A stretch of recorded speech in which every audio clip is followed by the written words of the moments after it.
মানুষের হায়াতকে আল্লাহ একবারই নির্ধারিত করে থাকেন?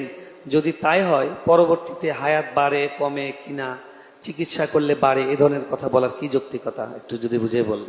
এ সম্পর্কে একটি হাদিস, আল্লাহ রাব্বুল আলামিনের কাছে সকল তাকদিরই চূড়ান্ত, কিন্তু তাকদিরের যে লেখক ফেরেশতারা আছে তাদের কাছে তাকদির দুই প্রকার, একটা তাকদিরে মোবরাম আর একটা গায়রে মোবরাম, একটা চূড়ান্ত একটা অচূড়ান্ত।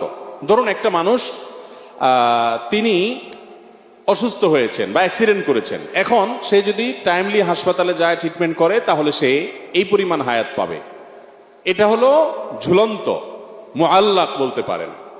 আরেকটা হলো যে না, প্রত্যেকটা মানুষের একটা লিমিটেড একটা ফিক্সড বাজেট আছে। ফর এক্সাম্পল আপনার 50 বছর আপনার বাজেট আছে হায়াত, বাকি আপনার লাইফস্টাইলের উপরে আপনার পদক্ষেপের উপরে নির্ভর করে আরো 30 বছর 20 বছর 40 বছর আপনি বাঁচবেন বা